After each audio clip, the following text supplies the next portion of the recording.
Hello, good evening. I welcome you all to this wonderful lesson. And in this particular lesson, we are going to start with chemistry. You need to understand what chemistry is. What is chemistry? So, whenever we are talking about chemistry, you need to understand what you are really talking about. What is chemistry? You need to understand that chemistry is just a study. So, if a question was to come, what is chemistry? Chemistry is just the study of matter. So, this is a study of what? This is just a study of matter. You are just studying matter, and so study of matter and the properties. You are also studying the what? You are also studying the properties of the forms of matter, of the what? Of the forms of matter, of the forms of matter. This is what chemistry is. If a question comes in an exam, what is chemistry? So chemistry is the study of matter and the properties of the forms of matter. You are just studying what matter is and the properties of the forms of what matter. This is the definition for chemistry. So you ask yourself, okay, we are just studying matter. What is this same thing called matter? So that is the next question that you need to have. What is this same thing called matter? What is matter?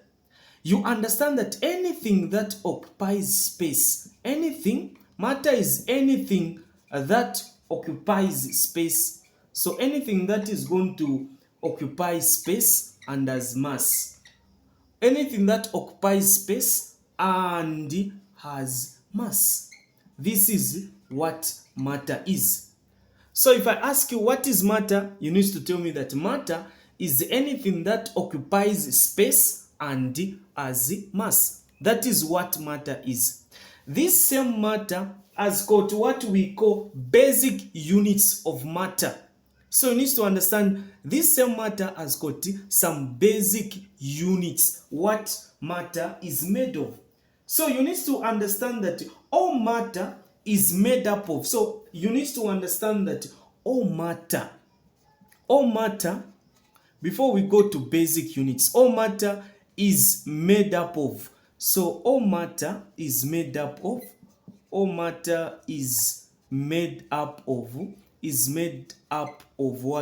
All matter is made up of these three ones we are calling basic units or building blocks of matter. So what I mean is that anything we are calling matter is made up of these three, is made up of ions, molecules, and atoms. So these ones are what we call basic units. You can call them what? You can call them basic units, or you can call them building blocks. Have you seen? You can call them what? Building blocks of matter. Building blocks of matter. This is the name that is given to this. So if I ask you, I give you a question to say, what is matter? Or give me three substances that make up matter, or three particles that make up matter. Ions, molecules, and atoms. These are the three building blocks, or these are the three basic units of matter that you need to understand, that you need to get. It is at this point now where we get to look at kinetic. We say, what is the kinetic theory of matter? There's what we call kinetic theory of matter. What is this theory now? Kinetic theory of what? Kinetic theory of matter. What is this theory? So this theory, you discover that this theory just explains. So this is not something that you need to say, oh no, I don't know this one. How can I know the theory, kinetic theory? No, this is very simple. So kinetic theory of matter, this is just a theory that is going to explain. So this theory just explains the physical properties. So explains the what? It just explains the physical properties This one is just going to explain the physical properties of matter. So it is going to explain the physical properties of matter in terms of what? Now, this is where you need to understand. In terms of movement. So in terms of what? In terms of movement, that is number one thing. In terms of movement and behavior. And what? And behavior of particles. And the behavior of particles. So that word there is what? Particles. So if I tell you a question to say, explain to me the kinetic theory of matter, you tell me that, okay, the kinetic theory of matter, this is just a theory that gets to explain physical properties of matter. You understand that matter is anything that occupies space and has mass. And this same matter is made up of ions, molecules, and atoms. These atoms now, you know, okay, an atom, you explain to that person what an atom is, what a molecule is. You'll be able to do that even as we get to move forward. So right now, I just want you to understand what I am explaining here. This is the foundation. These are the basic things that you are supposed to know. So these are the basic information. This is what you need to know even as you are introduced to chemistry. So this is just a theory that explains physical properties of matter in terms of movement and behavior. So movement and behavior. So if I tell you that what theory in chemistry explains the behavior of explains the behavior and movement of particles, what theory? You need to be able to tell me that, okay, the theory that gets to explain that is called kinetic theory of what? Kinetic theory of matter. So you now get to understand that these ones, they are what we call three states of matter. From basic units, so basic units, these are the ones, 1, 2, 3. Aside this now, there are what we call now three states of matter. Matter gets to exist in three states. So we get to call that as states of what? Of matter. I guess you are able to understand this. After knowing all this, you now need to understand what we call states of matter. States of what? States of matter. Anything that occupies space and has mass gets to have its state. So what are these states of matter? We've got what we call the solids. 2, we've got the liquids. And the last 3, we also have what we call the gases. So matter can exist as a solid, matter can exist as a liquid, matter can also exist as a gas. That is what you are supposed to know and understand. These are just some of the information that you need to know. This is something that you need to get and understand. So when we go to examples, what are some of the examples of these same things we get to call solids? What are some of the examples of solids? So the examples of solids that you need to consider, best example is a stone. A stone is a solid. So a stone is a what? A stone is a solid. Whenever we are talking about copper metal, have you seen copper what? Copper metal. That is a solid. Whenever we are talking about a grass block, so a grass what? A grass block. That is a solid. That is an example of a solid. But when we go to liquids, you need to understand that liquids, we get to talk of petrol, that is a liquid. We get to talk of cooking oil, that is a liquid. So cooking oil, we also need to understand the best one is called what? The best one is called water. On solids, we should also not forget ice. That is a solid. Here, that is what? Water. Just the water. Liquid water. Just water like that. This is what you need to know. This is something that you need to understand. So I want you people to know this I want you people to understand this. Then best some examples of gases that you are supposed to know. Examples of these gases, something that you cannot see but it exists. We've got oxygen. So oxygen is an example of a gas. We get to talk of carbon dioxide. We get to talk of carbon monoxide. These are best examples. So this is carbon dioxide. This is carbon monoxide. We get to understand it like that. So water vapor. Have you seen? We can say water what? Water vapor. Water vapor. That is a gas. Have you seen? So this is what you are supposed to know. These are some of the examples that you need to consider. These are certain things that you are supposed to know and understand. I guess we are able to move together. We are able to revise through these things that are here. This is what you are supposed to know, and I want you to know this. And whenever we are talking about these things, you also need to know how the arrangement of particles are. So if this is a solid, I want you to know this. This is a solid. Best example that I'm going to put is here. The same way I'm writing like this is how you are supposed to be writing also in your books. So a solid, particles are closely packed orderly. Have you seen like this? They are very close to each other to the point that these, they don't move. They only do what? They only vibrate. They don't move, but they only vibrate. This is something you need to note. Have you seen something like this? This is something that you are supposed to know.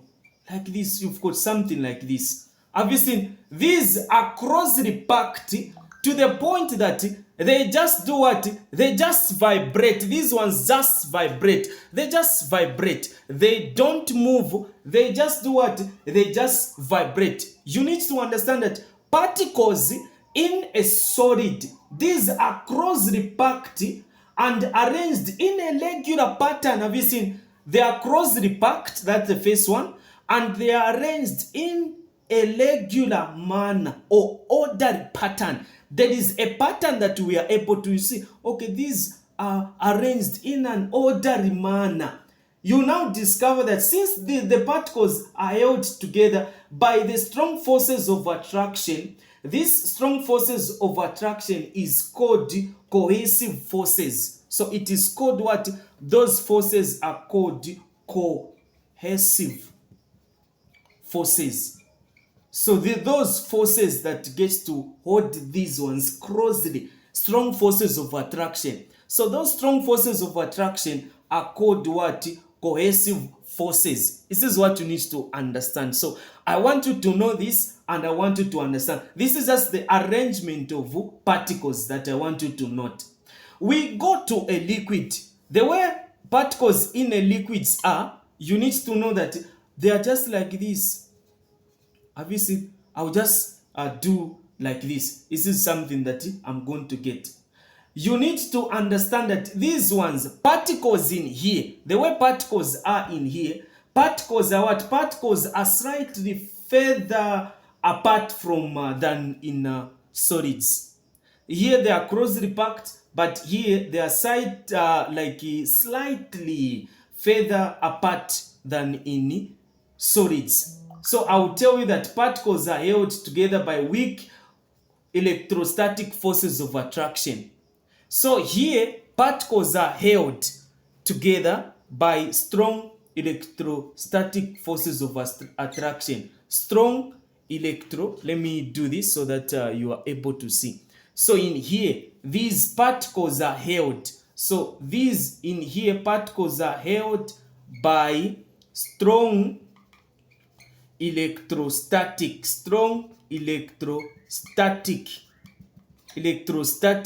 forces of attraction.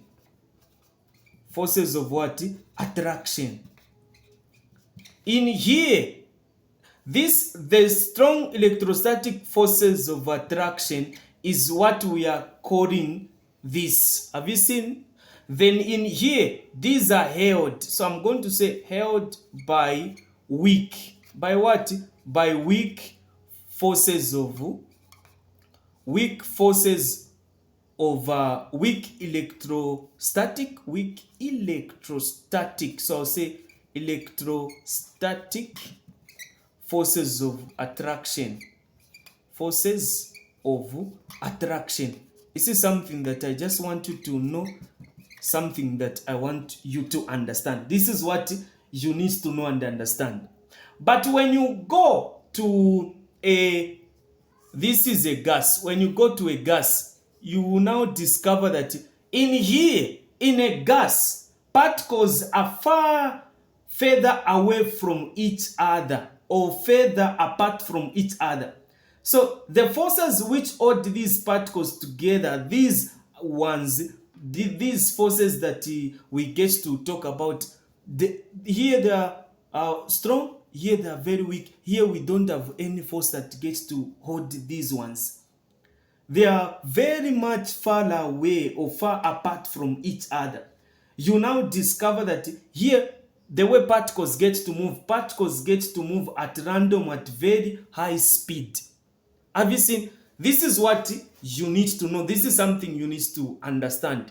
So I want you just to understand this. I just want you to have some information on these things, even as we get to move together, even as we get to advance to another page, another state.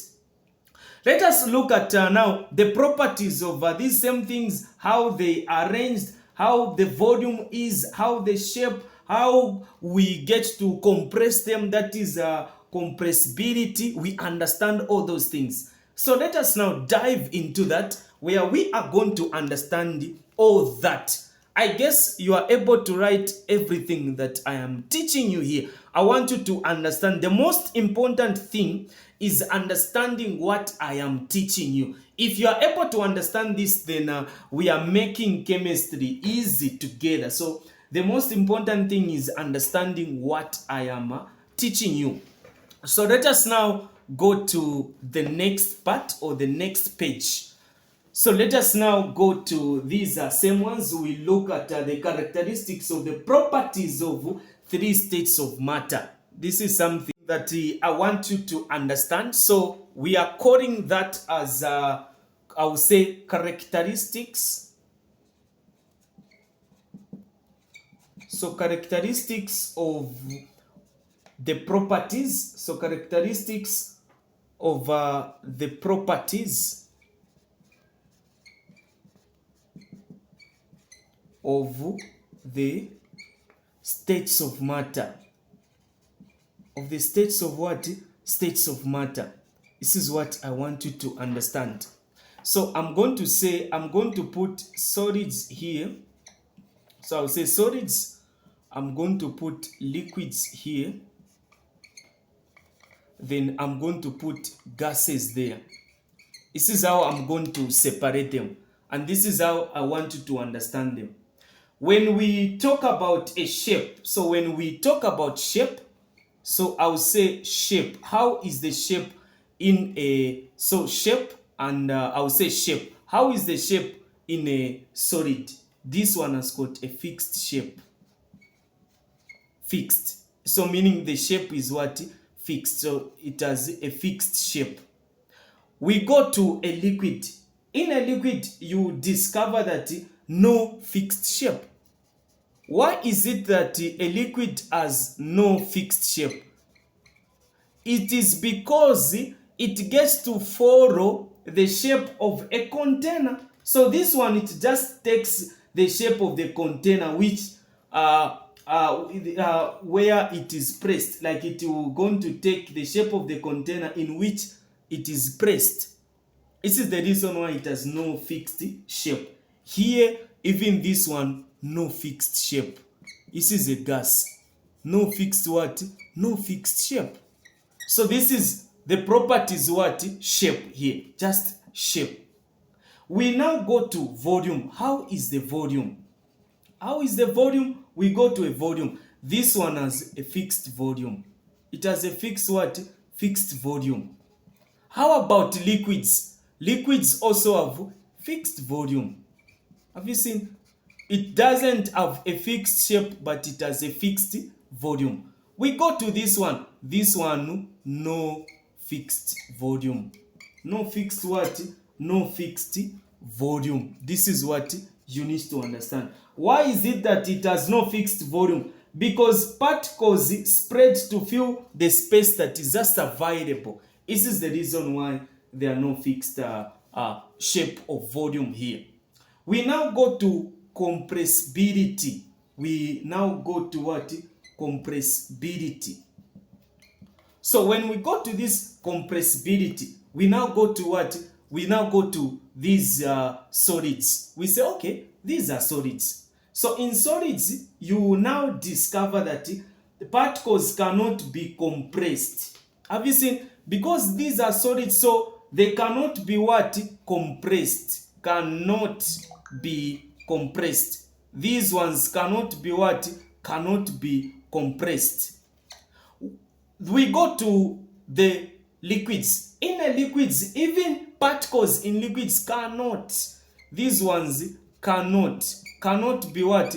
Cannot be compressed. Cannot be what? Cannot be compressed. But when we go to the last one, in gases, these they can be compressed. They can be compressed. They can be what? They can be compressed. This is something that you need to understand.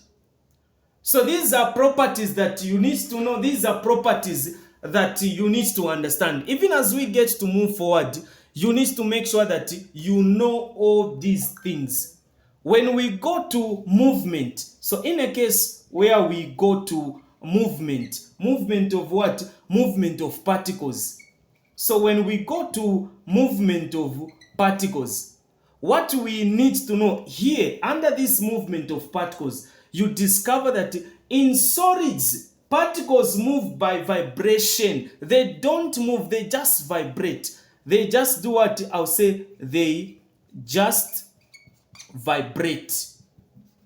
Have you seen? They don't move, they just vibrate at fixed positions. They just vibrate because they are so much close to each other to the point that there is no space available. They just do what? They just vibrate. This is something you need to understand. But when we go to liquids, you discover that here particles move by what? Vibrating rapidly over short distances.